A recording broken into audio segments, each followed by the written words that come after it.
Boa noite, bem-vindos ao Noite Informativa, às quartas-feiras. Como sempre, temos connosco os deputados das três bancadas parlamentares que analisam vários assuntos.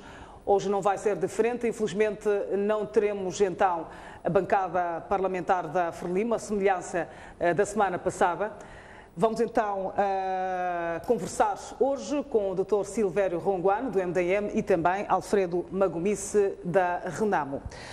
Ora bem, vamos começar com o nosso primeiro tema da noite. Vamos falar desta isenção que a Anadarko e a EN terão nos próximos 30 anos, ou seja, durante 30 anos.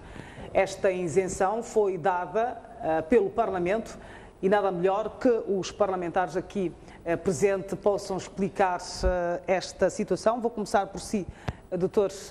Alfredo Magomice. Como é que olha para esta questão das isenções em termos de ganhos para o país? O que é que isso pode, aliás, em termos de perda de receitas, o que é que isso pode representar para Moçambique? Muito obrigado, boa noite Moçambique, boa noite os telespectadores da STV.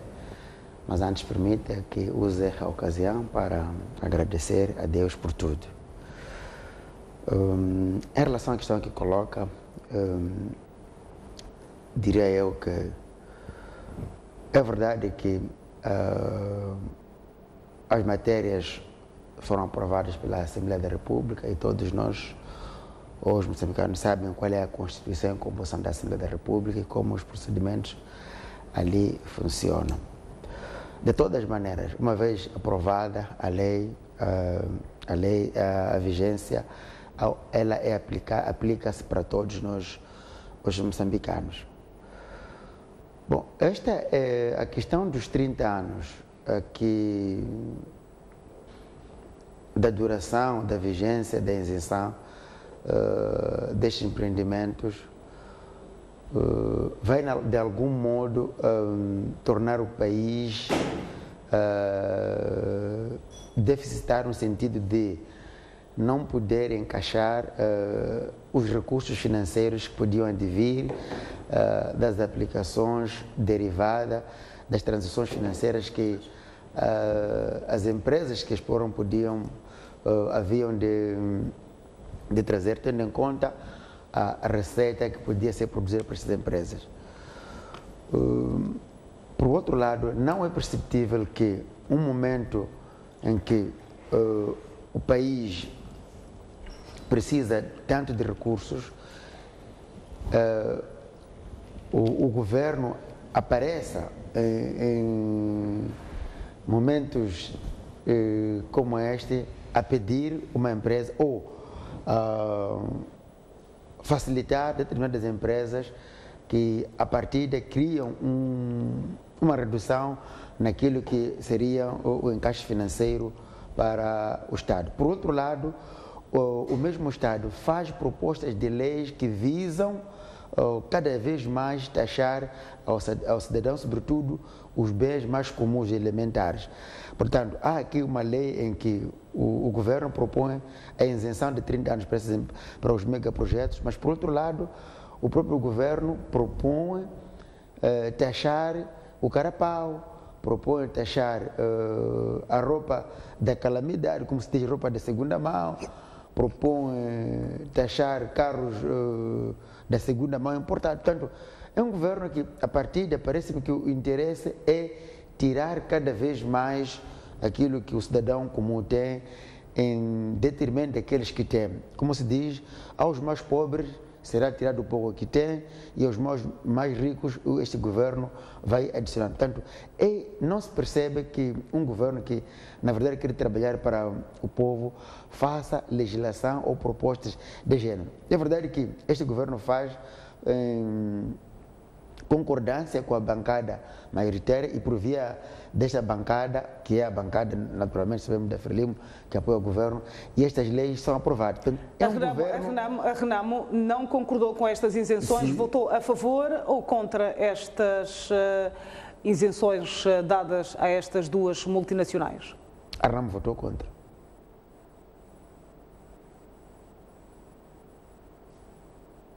votou contra. Exatamente.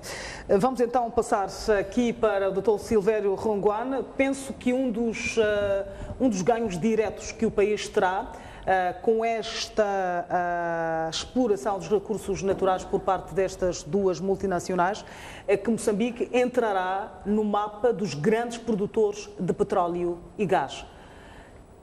Como é que olha para esta questão das isenções que o Governo, portanto, está a dar a estas, à Eni e à Anadarko, que durante 3 décadas vão poder explorar os recursos naturais?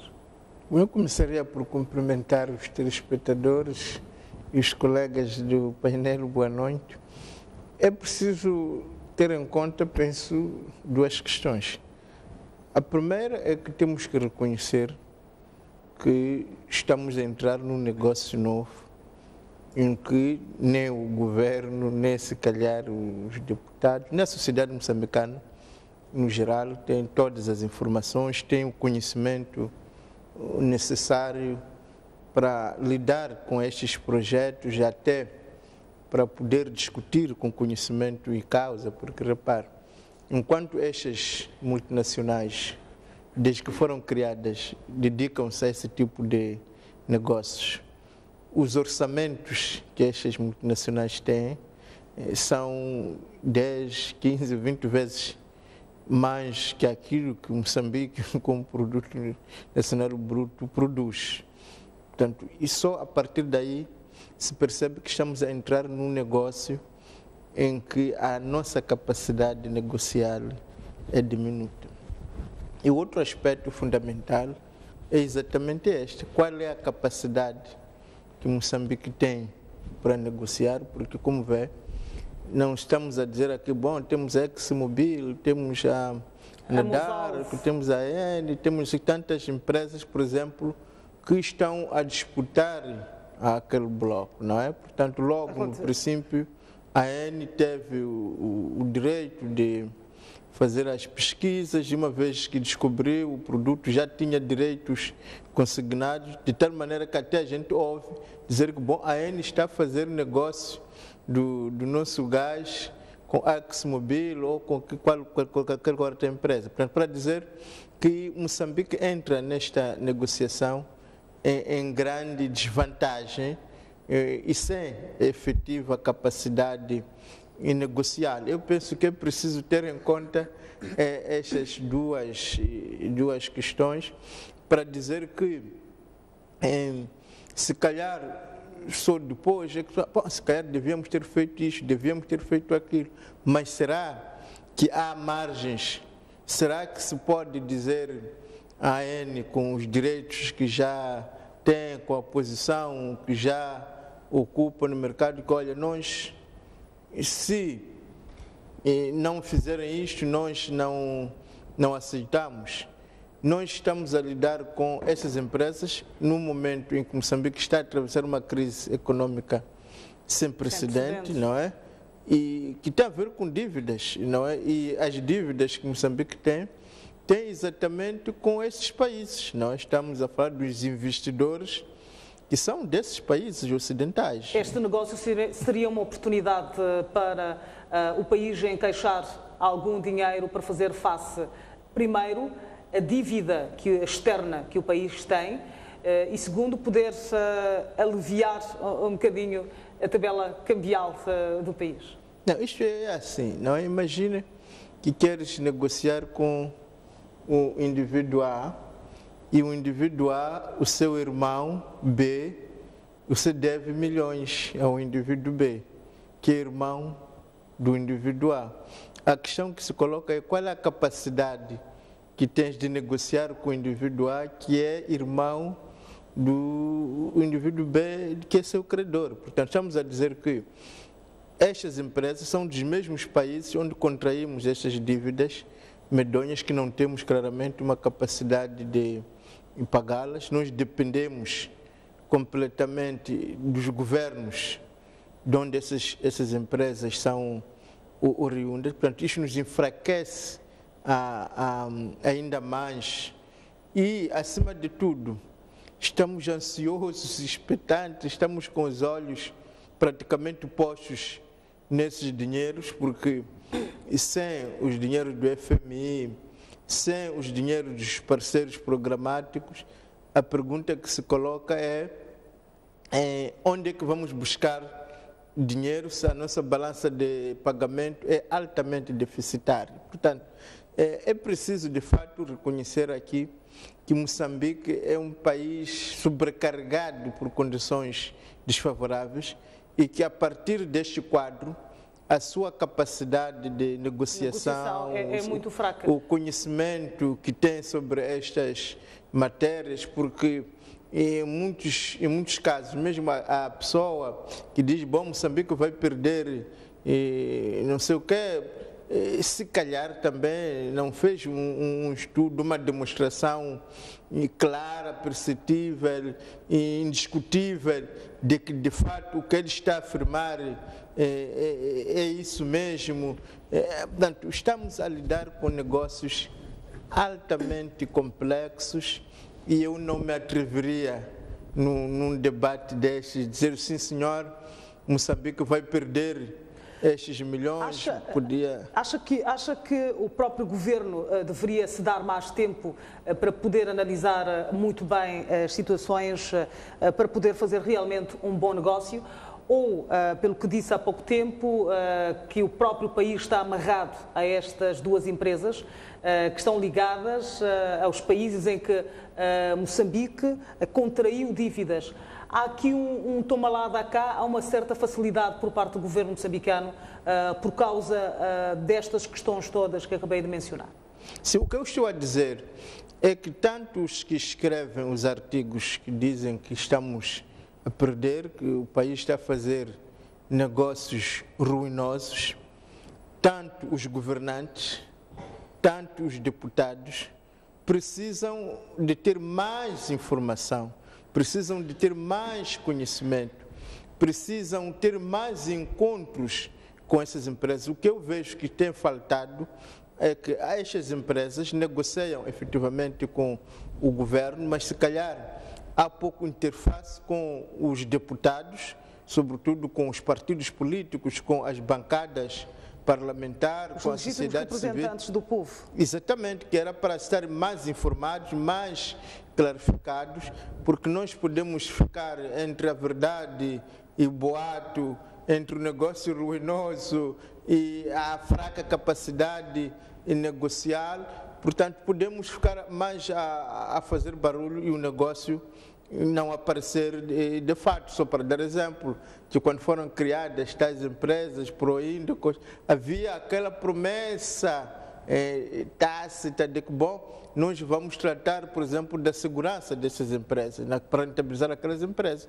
Mas esse não era o pensamento dessas empresas. E como se viu, nem a Matum, nem a Proíndico, nem nenhuma outra empresa está a funcionar. Portanto, parece-me que a matéria que estamos a tratar, de tão séria, de tão complexa que é, muito mais do que lançarmos farpas uns aos outros, nos lançarmos tanto diplomas de incompetências uns aos outros, precisamos de estudar mais os dossiês, porque se perguntasse a alguém, a nós todos que estamos aqui neste painel, qual é a base econômica, qual é a base financeira, qual é a fórmula que nós usamos para fazermos essa afirmação categórica de que Moçambique vai se amarrar durante 30 anos num negócio ruinoso. Se calhar nós não temos este conhecimento. É exatamente por causa desta escassa informação por parte do próprio governo em poder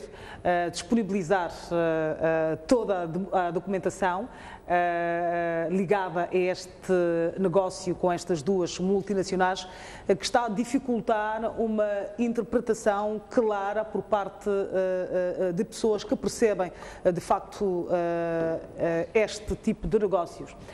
Acha, Dr. Alfredo Magomice, que pelo governo não estar a disponibilizar na íntegra ou este documento é que está a criar este ruído todo e que há necessidade também de se colocar este documento para que os moçambicanos possam de facto ver e perceber quem vai explorar os seus recursos, quem é que vai ganhar, quem é que vai perder, se ambos vão ganhar. Há esta necessidade? Bom, muito obrigado. Eu ouvi o meu colega do painel a falar da escassez de déficit de conhecimento, de informação, para o governo tomar esta e aquela decisão. Mas era preciso saber e perceber que este governo, ou qualquer um, é um governo com assessores em todas as áreas. E nesta também não faltou assessoria. Por outro lado, há muitos consultores que apoiam o governo para a tomada de decisão sobre determinadas matérias. E o governo, ao tomar decisão sobre esta matéria, já tem informação exaustiva sobre isso. Agora, nós temos que saber também que o país está sendo gerido por um governo ou por um partido cujo toda a informação é considerada como classificada, não pode ser disponibilizada a qualquer um. Aliás, se nos recorrermos no passado, sabemos que este governo ou este partido vem do monopartidarismo, onde a exclusão total, onde havia exclusão total de todos aqueles que não fazem parte do sistema partido-governo. É verdade que com a pressão, com a primavera da democracia, há aqui uma necessidade ou uma imposição para uma coabitação entre o regime e as outras forças políticas, dali advém a Renamo e os outros. Já aqui uma tendência de pressão, mais uma vez, de exigir que cada vez mais haja transparência. Por exemplo, este governo é mais transparente para as organizações internacionais do que para Moçambique. Ficamos a saber hoje que o governo ainda não tem, o país, aliás, ainda não conseguiu encaixar o dinheiro que advém das mais-valias do negócio entre a ExxonMobil e a companhia AN. Por quê? Porque as companhias internacionais, as unidades internacionais que fazem a monitoria de transparência internacionais ainda não chegaram à conclusão de que o negócio foi transparente. Mas este mesmo governo ainda não tornou a informação cabal e disponível para os moçambicanos de forma transparente. Portanto, estamos a trabalhar com um governo em que é mais opaco para os seus próprios cidadãos e mais transparente para os estrangeiros. Em outras palavras, é um governo que serve muito pouco para os cidadãos e mais aqueles que têm dinheiro ou aos financiadores. De tal forma que a possibilidade e a probabilidade de especulação tornam-se maior, tendo em conta a forma como a informação é disponibilizada. E mesmo ir à Assembleia da República, a informação é tão tangencial, que não permite que o próprio também deputado possa tomar decisão com uma informação mais exaustiva. Se for a perceber, essas leis, esse tipo de propostas, muitas vezes são feitas em cima da hora, com uma pressão de uma bancada, para ver que, de forma sutil, isto possa passar. E este foi um caso. Este foi um dos casos. De todas as maneiras, nós estamos perante um governo cuja sonegação de informação é a característica principal. E isso permite que a especulação seja maior. Mas se formos a perceber, pela forma como, ou formos a tomar os exemplos anteriores, nós tivemos o caso da Mosal, que é um dado adquirido, em que este governo tomou decisões ou medidas semelhantes. Por muito tempo chegou-se à conclusão de que o país perdia mais dinheiro ou não encaixava aquilo que devia ser, tendo em conta a produção e a produtividade da Mosal. Este paralelismo trazido que vai acontecer agora na indústria petrolífera ou na indústria do gás pode chegar à mesma conclusão. Não é necessariamente que as conclusões que se chegam sejam tão claras, sejam certas, até ao mínimo detalhe, centavos, mas há um valor próximo deste que o país vai perder. De maneiras que Enquanto houver sonegação de informação, enquanto houver um governo que serve menos aos nacionais e serve mais aos financiadores, vai sempre continuar a vivermos com base na especulação. Mas existem bases que nos permitem chegar a conclusões. Como eu disse agora, comparando com o caso Mosal, podemos com muita firmeza chegar à conclusão que as fórmulas que são usadas levam-nos a um valor próximo daquilo que o país vai perder. Mas mais do que isso, continuamos a desenvolver instituições de pressão para que a transparência seja uma cultura dentro do nosso país, sobretudo para os negócios que dizem respeito a todos nós. Estes acordos devem ser disponibilizados a todos os cidadãos, a todos os interessados. Não porque tem que pedir, o governo tem uma plataforma eletrônica. Por quê não dispor essa informação nesta plataforma? Para que cada moçambicano possa perceber o que está acontecendo. E isto leva a irmos mais longe.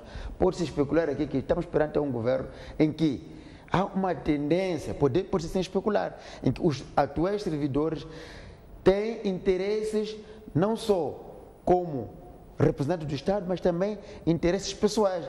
Esta é a razão de tanta opacidade para negócios desses. Pode-se especular desse nível, porque não há razão para que, em pleno século XXI, onde as tecnologias estão disponíveis, aliás, aprovamos há pouco tempo, provavelmente sim, no ano passado, este ano, o governo eletrônico. Qual era a finalidade?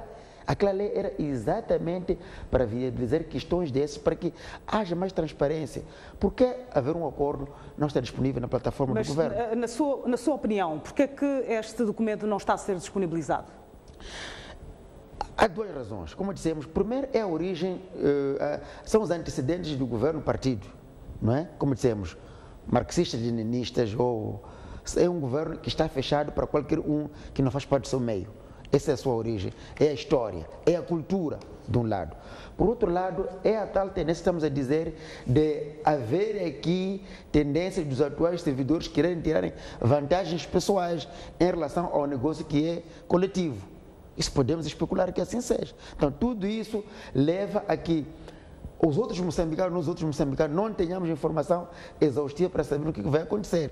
Aliás, vou dar um exemplo.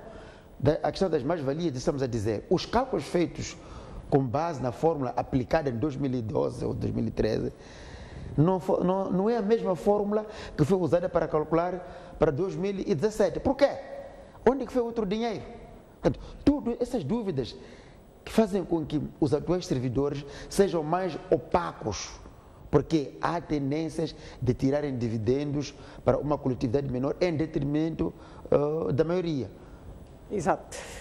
Dr. Ronguana, eu penso que, aliás, pelo pouco que se pôde ler da informação disponibilizada com relação a este negócio do governo moçambicano e a Anadarko, é que estas isenções fiscais não incidirão propriamente nos impostos diretos. Estou a falar do IRPS e o IRPC, mas sim do IVA e outras taxas aplicáveis na importação de bens e equipamentos. Acha, na sua opinião, que estas empresas necessitam destas isenções, olhando para a pujança económica destas duas multinacionais que operam na mesma área em várias partes do mundo? Não, eu insisto na questão do conhecimento, não é para não virmos aqui falar só por falar, não Quando é? fala de conhecimento, fala que os moçambicanos não estão preparados para fazer... Nem estou a falar dos moçambicanos no geral, mas estou a dizer que todas as partes relevantes, por exemplo, nós como deputados, precisamos estudar mais esses dossiês, conhecê-los mais, precisamos de ter muito mais conhecimento do que efetivamente se calhar tenhamos, porque estamos a lidar com colossos na área, porque é assim, conhecendo como conheço os nossos governantes, como são ambiciosos, corruptos e amantes do dinheiro, se tivessem a certeza de que podiam ter mais, não duvido que podiam ter mais, se não for para o país, pelo menos para os seus bolsos. Ora, se assinam esses negócios tal como se desaparece. Também temos de aventar a hipótese de que também eles têm pouca informação, têm pouco domínio, têm poucas margens de negociação e, se calhar por causa disto, devíamos, governo, Assembleia da República, sociedade civil, sentarmos muito mais vezes à mesa para procurarmos perceber de fato o que é que está em causa, porque nós estamos a falar aqui de assessores, de aconselhamentos, mas há de ver que muitas pessoas, muitas empresas envolvidas nessas assessorias técnicas e aconselhamentos são também ocidentais, são partes, não é, dos países de onde vêm estas empresas, e em termos de capacidade de pagar essas assessorias, essas empresas têm muito mais capacidade, porque estamos a falar de negócios de bilhões, não é?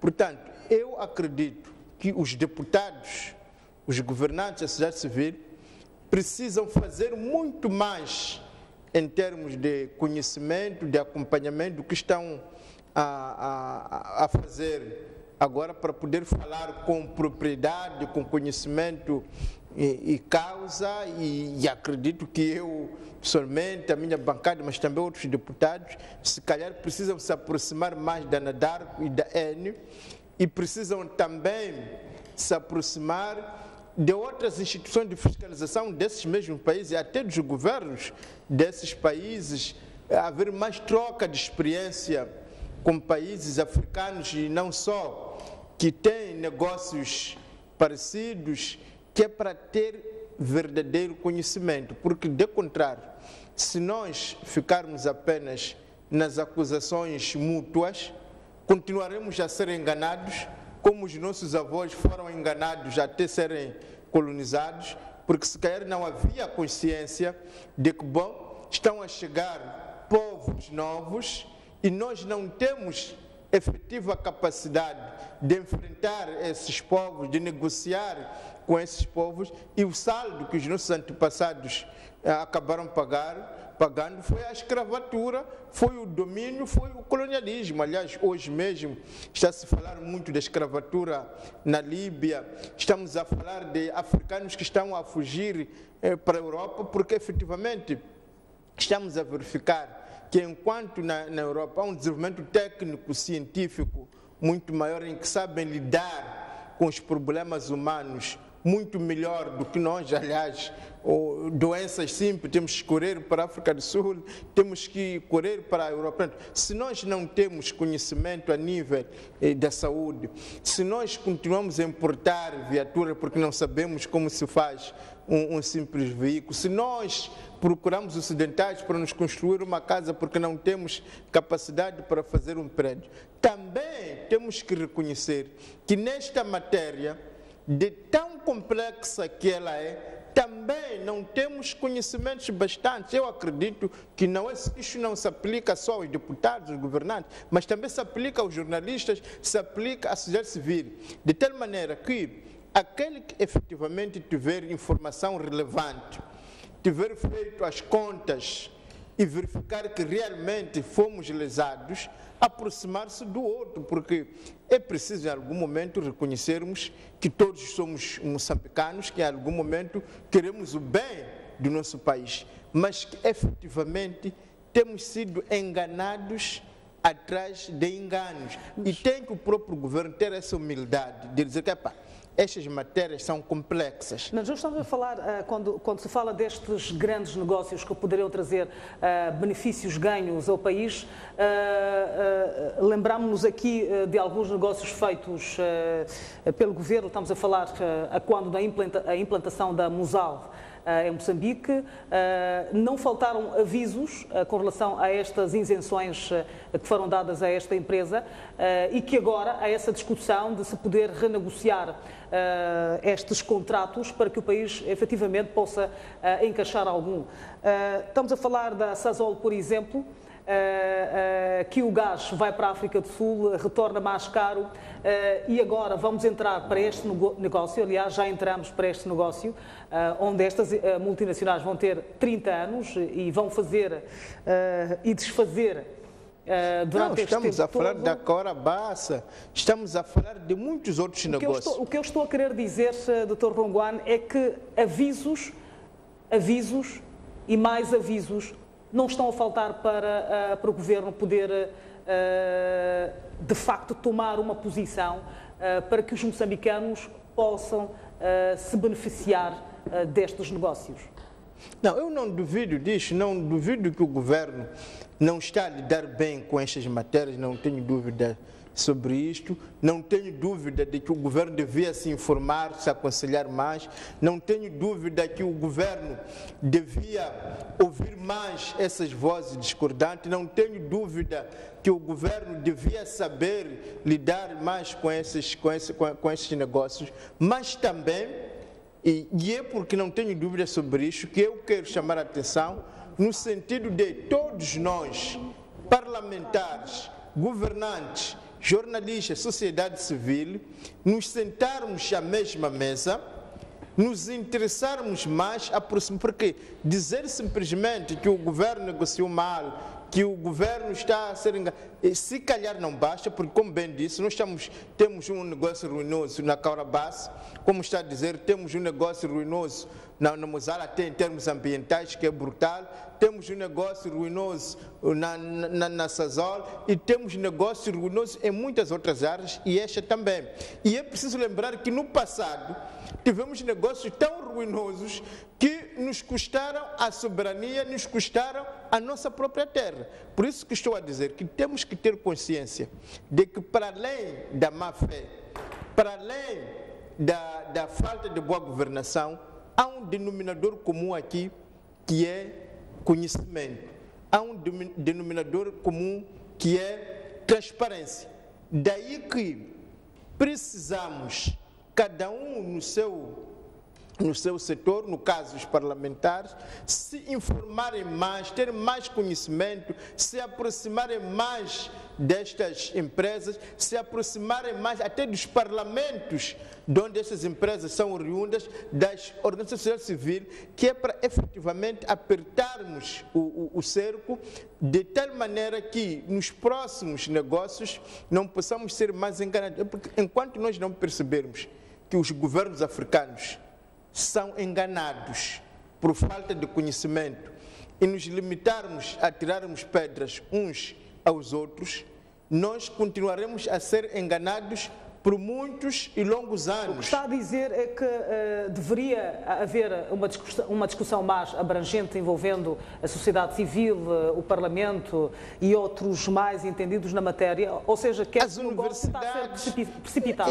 As universidades e todos os setores, e nós temos que ter mais conhecimento, porque eu estou a dizer isto, porque às vezes se nós olharmos nos jornais, rareiam, digamos, artigos de fundo, de análise, que depois de ler, fica informado com A mais B, que é para efetivamente ali podemos ter feito isto. O que nós temos são observações gerais, que pronto, mas onde é que, o que é que, por exemplo, se pega num contrato, por exemplo, que fez com a Mozart, são raros, acredito eu, os artigos que já mostraram que, olha, olhando para o contrato da Mozart, o parágrafo X, se tivesse sido redigido dessa maneira, teríamos tido mais ganho. Assim como rareiam artigos de opinião, portanto, artigos de professores, de economistas, de analistas, não é?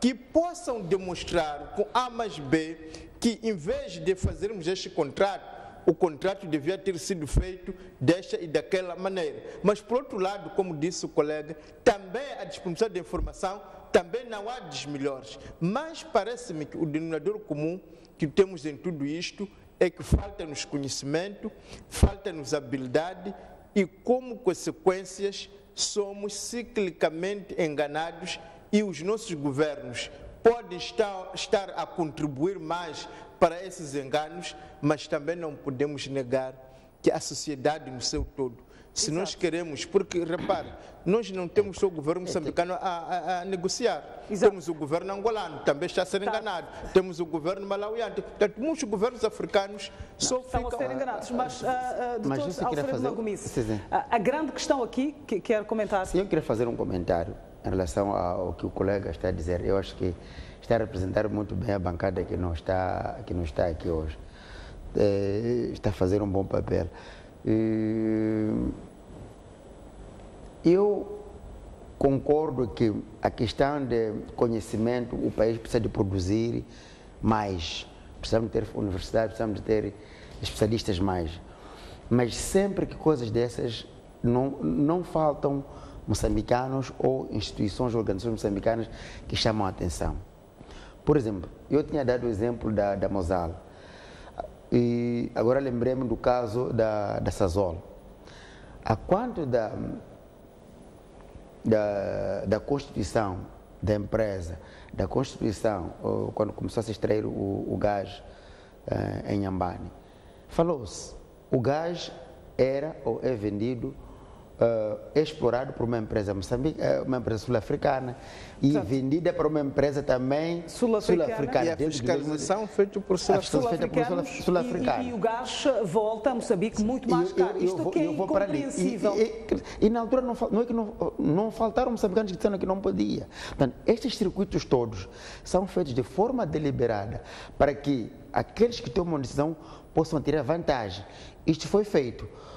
O gás é extraído, vendido por uma empresa sul-africana, vendida por uma empresa sul-africana a um preço de banana. E esta empresa vende 7 vezes mais na África do Sul. Ali o país já perdeu. Ora, veja, acho que 10, 12 anos depois, aqueles que tomaram a decisão sobre esta matéria voltam hoje a construir empresas para, por gás, produzir energia elétrica e venderem a EDM a um preço 2, 3 vezes mais caro do que a energia produzida pela hidroelétrica e por outras barragens. O que é que vais dizer, Ana? Vai dizer que porque não há moçambicanos com conhecimento? Mais uma vez, é uma evidência de que aqueles que tomam decisão ocultam a informação porque querem ter vantagem. Quem são hoje os PCAs das empresas que produzem energia à base de gás? Se tu fores a ver, estão todos ligados à gestão do presidente Chissano.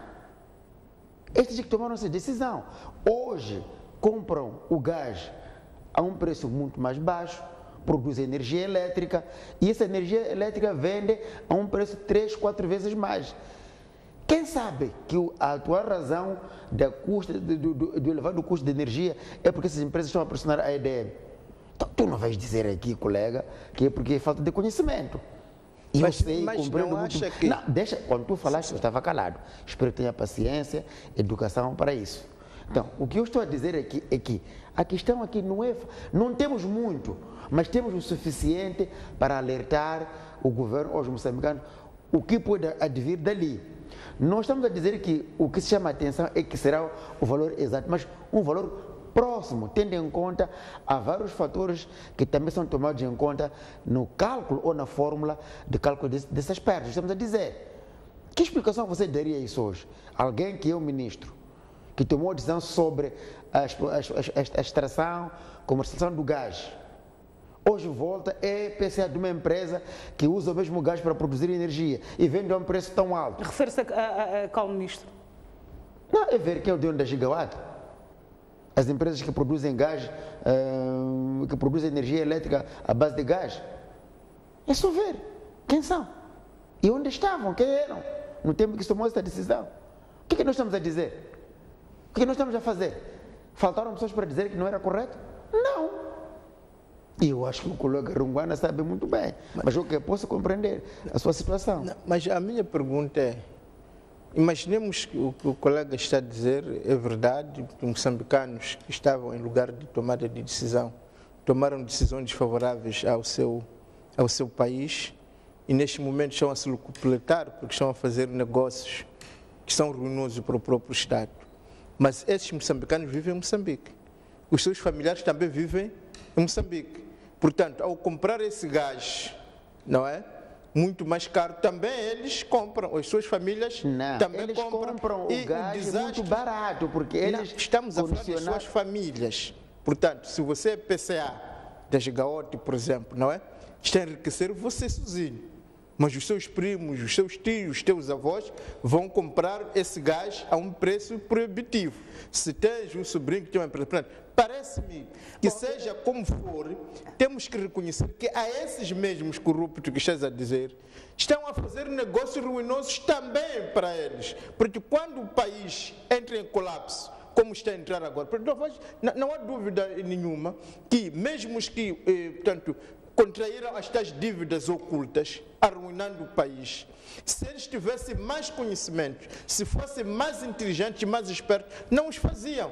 Porque hoje, se essas pessoas têm empresas, essas empresas estão a cair, essas empresas estão a falir. Portanto, o que entrou de uma mão está a sair de outra. Portanto, a conclusão a que se chega é que a esses também falta conhecimento. Portanto, eu não estou a negar, portanto, comecei por repisar que efetivamente o governo não está a lidar com estas matérias da melhor forma possível, que o governo tem tendência de se lucupletar, tirar dividendos particulares nestas matérias, isso é verdade, mas também temos que reconhecer que se nós queremos fazer a diferença, precisamos de nos munir com muito mais conhecimento e que se o país quer sobreviver, se o continente africano quer sobreviver a estas matérias, precisa de ter muito mais conhecimento, porque afinal muitos países governados por ditadores, por esses governos incapazes, também com populações que muitas vezes não têm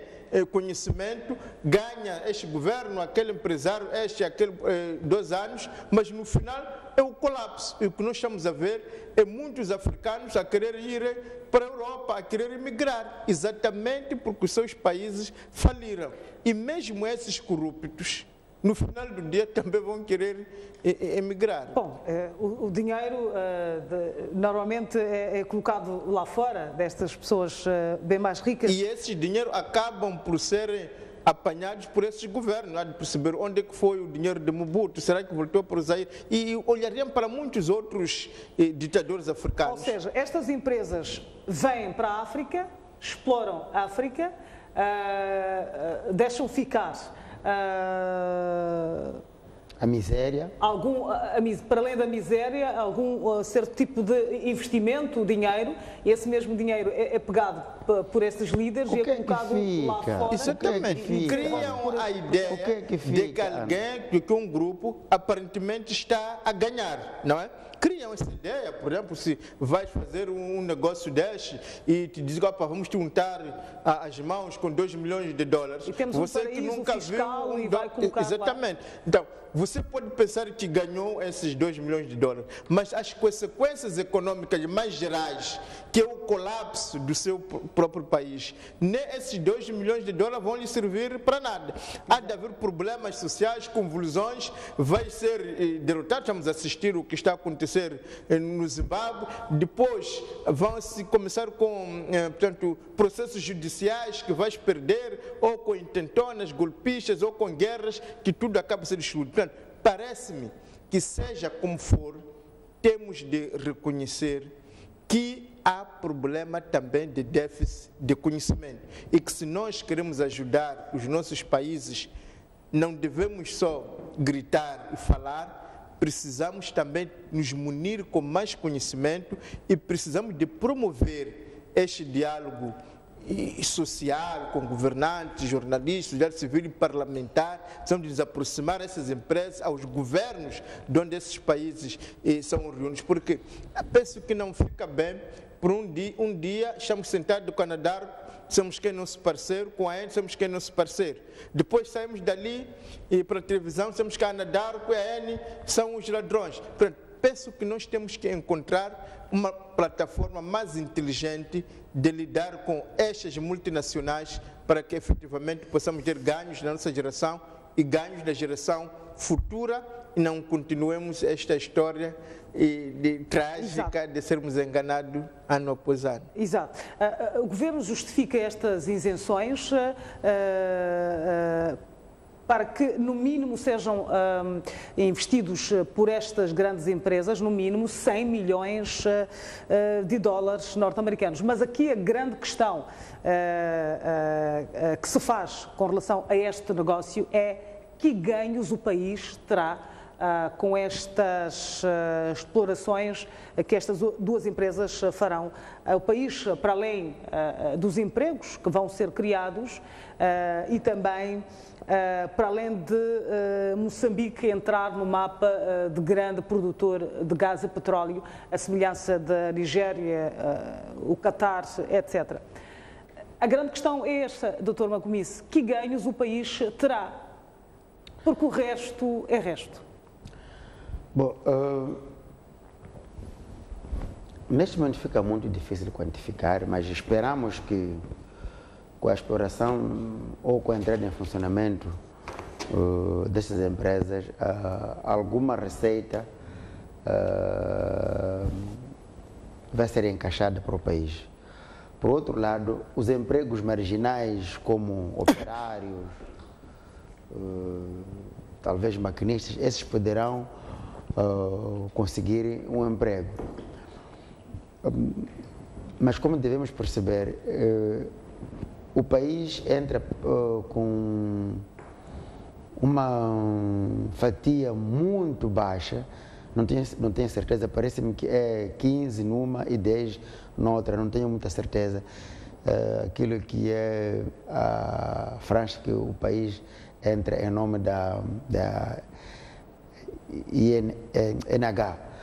Portanto, de maneira que os dividendos que o país, se não formos atenciosos na forma como a cota que é reservada para o desenvolvimento do país não for bem calculada, porque segundo a lei de petróleo, 25% tem de ser destinada para o desenvolvimento da economia do país. É esta cota que o país pode aplicar para o desenvolvimento do país.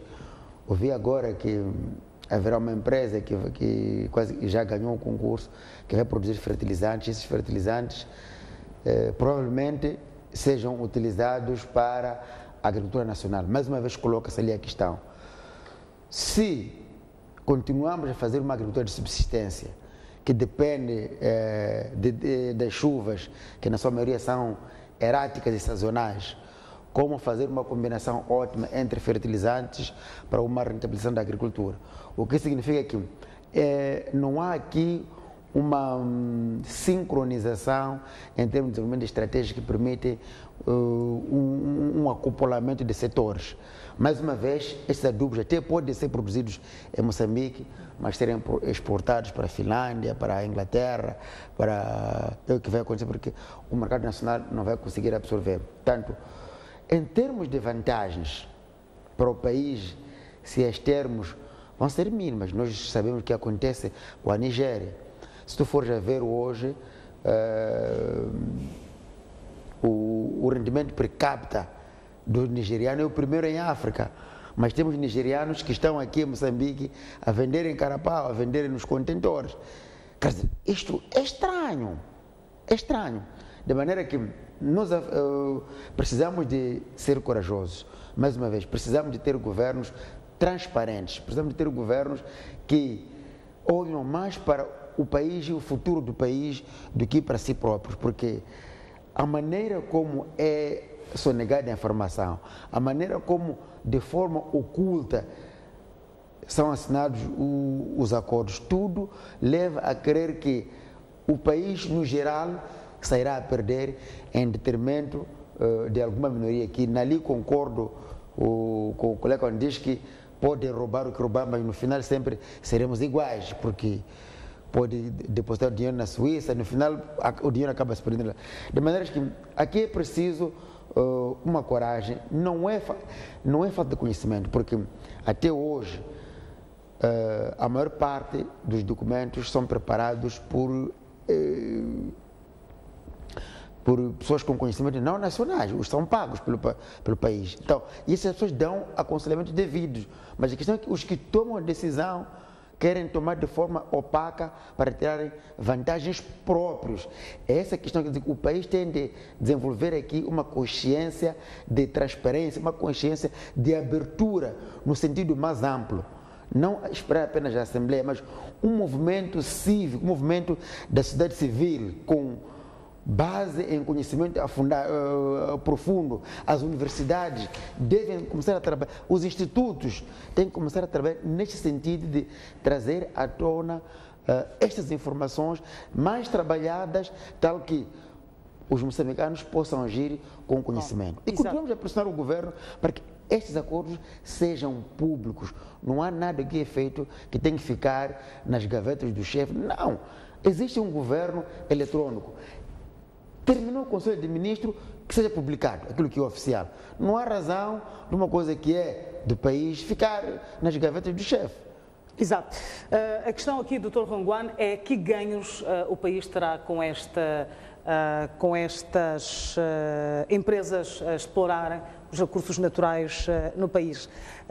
Deixe-me só dizer que alguns países têm reservas e reservas de recursos naturais, mas optaram então por não explorar. Outros países têm reservas, mas optam por explorar os recursos de outros países e vão guardando os deles para quando for necessário e vão escasseando destes países, sobretudo da África.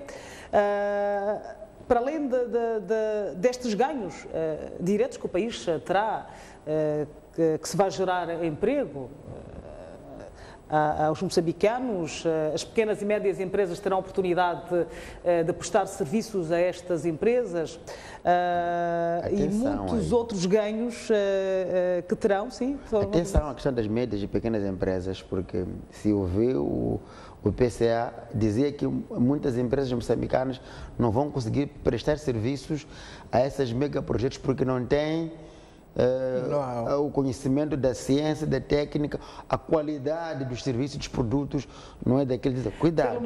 Pelo menos na alimentação, de certeza que algumas pequenas e médias empresas poderão fornecer serviços. Enquanto parlamentar, enquanto partidos políticos, há um aspecto que é fundamental, que é o seguinte: às vezes os governos fecham esses negócios, ruinosos ou não, dependendo dos cálculos que se fazem, mas às vezes depois tiram a informação de que aqueles negócios são ruinosos. Para quê? Para levar os partidos políticos a se lançar contra essas multinacionais, a considerar ladrões que estão a enganar o nosso país, que estão a nos explorar, que é para eles depois irem sentar com aquelas empresas. Olha, se vocês querem ter esse negócio, a única alternativa somos nós. Porque estão a ver o que estão a dizer os outros partidos, dizem que vocês são ladrões, que vocês não são bons parceiros. E como aquelas empresas têm, de fato, grandes capitais, grande capacidade, vão empoderar esses partidos governamentais a combater os outros partidos que são vistos como radicais, que não querem desenvolvimento. Portanto, é preciso ter em conta este aspecto. É por isso que eu insisto que para nós, como MDM, a AN, a NADAR, são grandes parceiros estratégicos, tanto mais que a Itália, os Estados Unidos, de onde são oriundos, são países amigos de Moçambique e que tiveram um contributo muito grande na democratização, na independência dos nossos países. Portanto, temos muita confiança em relação a esses países e temos ainda muita confiança em relação a essas empresas. O que nós, como partido, fazemos e vamos procurar aprofundar mais é, de fato, nos munirmos com mais conhecimento, é tentarmos nos aproximarmos dessas empresas para perceber, de fato, os contornos destes negócios, para que, se haver algo a ser corrigido, que possamos amigavelmente corrigir, porque não podemos, nós como partido apoiamos o investimento estrangeiro e acreditamos que através deste capital internacional que os países se desenvolvem, portanto não temos a partir de um ódio a NADAR com a AN, pelo contrário, nós acarinhamos essas empresas e queremos que tragam mais os seus investimentos. O MDM terá apoiado, o MDM terá votado a favor destas isenções? Eu não queria analisar essa questão através de uma única votação, porque tem havido muitos projetos que entram na Assembleia da República ligados a estes a estes processos. É verdade que nós chumbamos alguns documentos, aprovamos outros documentos, mas o que nós sentimos é que cada vez mais precisamos de nos aproximarmos da ENE, precisamos de nos aproximar da ANADAR, termos mais conhecimento, mais informação, precisamos aprofundar a nossa relação, digamos, com as instituições americanas, com as instituições italianas, para que o povo moçambicano e esses povos americanos e europeus possamos caminhar de mãos dadas para o desenvolvimento e nunca cederemos à tentação de considerarmos essas grandes empresas, esse capital internacional, como se fosse inimiga nossa. E nós sabemos quão essas empresas, esses países também têm sido vítimas da ignorância, do radicalismo, se calhar dos nossos governantes, e até da concupiscência quando cobram, digamos, por trás luvas para avalizar estes negócios, e nós queremos dar aqui aquela garantia de que com o governo do MDM estas coisas não vão acontecer. Vamos procurar aprofundar a transparência, vamos estender a mão à sociedade civil, aos jornalistas e a todas as organizações que se interessam, para que possamos efetivamente ter acordos de ganha-ganha e não acordos ruinosos para este para aquele país. Vamos então terminar este assunto. Dr. Bagomisso, tem alguma coisa a acrescentar com relação a este tema? Últimas considerações? Não, talvez só dizer que acho que a pré-campanha do município de Nampula já começou, né? E não estava à espera que assim fosse. E quanto a esta matéria já disse. Exatamente. Quanto eu tinha a dizer, tal que vamos continuar a pressionar para que a transparência, a justiça e, sobretudo, a informação possa circular com maior fluidez, com maior rapidez para todos nós. E estarmos atentos para que os recursos nacionais, ao serem explorados, haja dividendos na coletividade do país e, sobretudo, aqueles que são destinados para as comunidades onde os recursos são explorados possam ser destinados. Exato. Portanto, os moçambicanos estão... os moçambicanos estão expectantes com relação ao plano de desenvolvimento que certamente será publicado por estas empresas e só depois então é que poderemos avaliar com mais precisão se efetivamente será um ganho ou um desastre para o país. Vamos passar para o nosso segundo tema da noite. Temos muito pouco tempo, mas vamos falar destas novas exonerações na província de Nampula, no município de Nampula, pelo novo edil interino de Nampula. Vou começar por si mais uma vez, Dr. Bagomisso, hoje está a começar. Como é que olha para estas novas exonerações? Muito obrigado. Bom, confesso que pessoalmente estou agastado.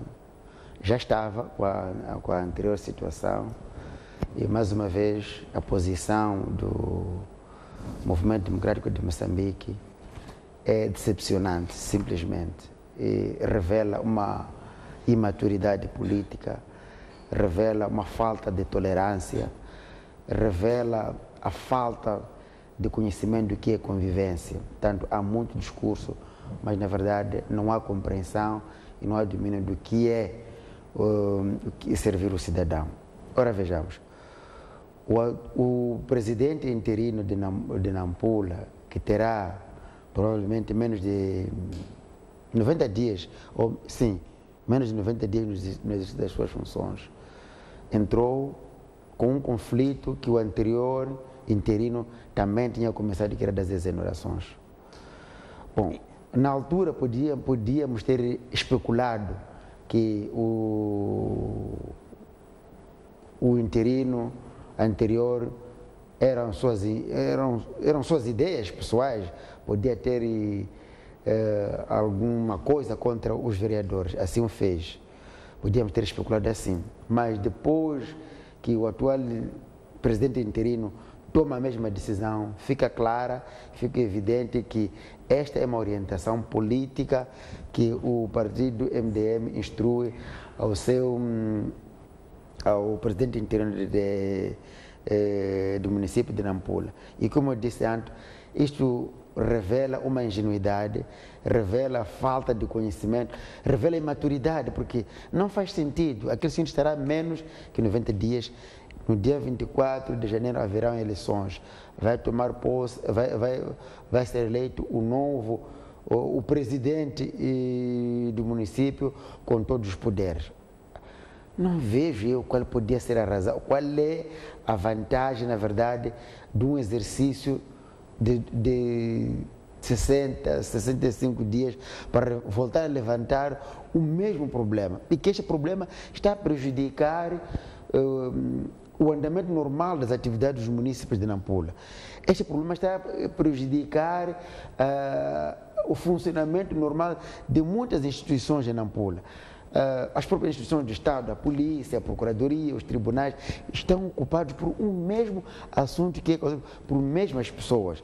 Provavelmente hajam muitos cidadãos em Nampula que queiram tratar uma simples licença, querem legalizar o seu terreno, mas que não podem fazê-lo de forma normal, porque há sempre tumulto, há sempre barulho no município de Nampula causado pelos presidentes interinos. Portanto, eu acho que o MDM revela aqui a sua ingenuidade. Estamos com muito pouco tempo. Dr. Ronguano, vou pedir que dê uma resposta muito mais telegráfica possível.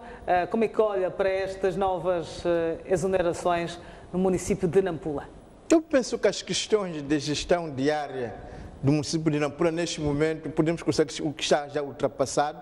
O que está em causa é projetar uma nova Nampula, é aquilo que nós, como partido político, estamos a fazer, vem de nos agarrar ao passado, de discutir quem governa hoje e amanhã. O que está em causa é o que o MDM pensa para Nampula, e o que o MDM pensa para Nampula é que Nampula tem que continuar a desenvolver, é que Nampula tem que ir para frente, portanto não está e nunca esteve em causa a possibilidade de o MDM, tendo ganho as eleições, tendo o presidente do município, não governar em Nampula. Portanto, a lei, portanto, o número 6 do artigo 60 é claro quanto aos poderes do presidente interino, e é preciso lembrar também que os poderes dos vereadores são transmitidos pelo presidente do Conselho Municipal. Se não existe se este vereador não está em comunhão com o presidente do Conselho Municipal, não tem poder para fazer coisa nenhuma. Portanto, vamos nos focalizar naquilo que interessa, e o que interessa é dizer aos nampulenses que o MDM está ali, quer continuar a servir, quer transformar Nampula e quer fazer de Nampula. O período da campanha ainda não começou, a ter a oportunidade de poder fazer a campanha. Nós então vamos encerrar este espaço de análise, vamos fazer um brevíssimo intervalo e já voltamos para as notícias. Obrigada pela vossa presença aqui e até para a semana.